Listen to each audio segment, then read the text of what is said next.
lie in your bed or in your couch or maybe in the sofa the whole day, watching TV or doing nothing? No, no.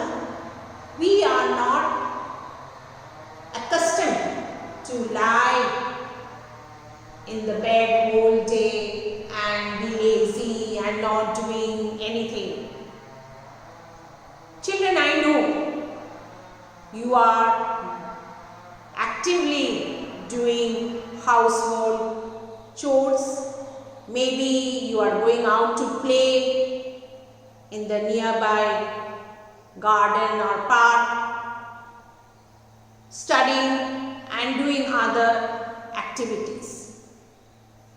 Children, you all know the story of a man who had 4 sons and he was about to die. He had gone old, and before dying he called his sons and said that, my sons, I have hidden a pot of gold or some treasure under the field. He was a farmer, so he had a field where he grew crops, and he told his sons that there is a hidden treasure or a pot of gold under the field. And then he said that it is your duty to find out that treasure, and then he died. Now children, the farmer's sons were not active like him. The farmer worked whole day from morning till the evening, growing crops, taking care of his crops, harvesting, but his sons were too lazy. They did not help him. They enjoyed their life, sitting and sleeping and having all fun. So when the farmer died, the father died, the children, the sons thought that, oh my God, my father had kept some treasure.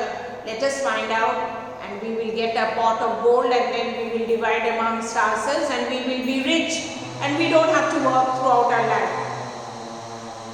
So what they did, they decided, those 4 sons, that they will dig the soil from 4 corners of the field, because then they don't have to do, one of them don't have to do the hard work. So they kept on digging the soil, but poor luck, hard luck, they did not get the pot of gold. After a few days, because of the digging of the soil became very good, and you know that when we grow some crops, we have to dig. Even in your small garden, when your mother or any member of your family grows some, or some seeds or sapling, you must have seen that digging of the soil, and then you put the seeds or the sapling.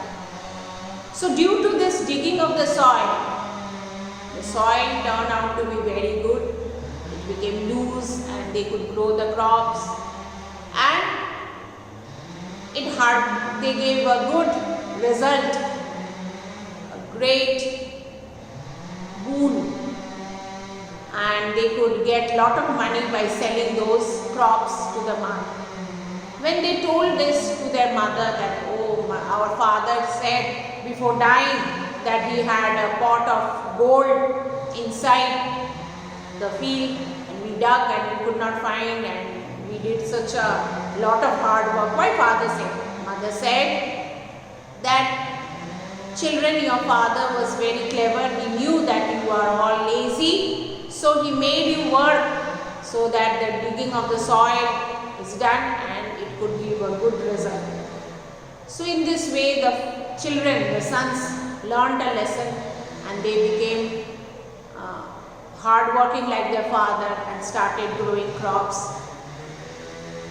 and became very active. Children, why I told you this story? Because today we are going to read a chapter, a poem, and it is about a lazy frog. By the name you can understand the lazy frog, the frog who is always lying and not doing anything. Nobody wants to be lazy. Yes, sometimes we feel lazy, we feel tired, we are not feeling to do the work. But if we are lazy, we don't do any work, our work keeps on piling. As a student, if you are lazy and you just shirk your work and you don't do the work in time, what will happen to you? There will be pile of your assignments and you don't know where to start and where to finish. And at the end, it will not give you good result. So in this way, we should work, we should take proper rest also, and we should enjoy our life, as well as we should be hardworking, and whatever our duty, we should do it. Let us read the poem, The Lazy Frog. Fred is a very lazy frog who loads all day upon a log. He always manages to shirk doing a single stroke of work. His poor old mother calls in vain. Come in and help. He does not bother to move 2 inches, much preferring to be extremely hard of hearing. He lies there in a silent heap and stays conveniently asleep. If a lady frog hops past, you would think he would get up at last to go and help her on her way. But no, I am ashamed to say that when a lady frog comes by, he does not open up one eye. And the poem is written by Anonymous. Now that's not the name of the poet. Anonymous means unknown. Anonymous means unknown. We don't know who wrote the poem. Okay? The poet is not known, so it is written anonymous. Okay? So in the next module we are going to explain the poem and read the poem again. Thank you, children.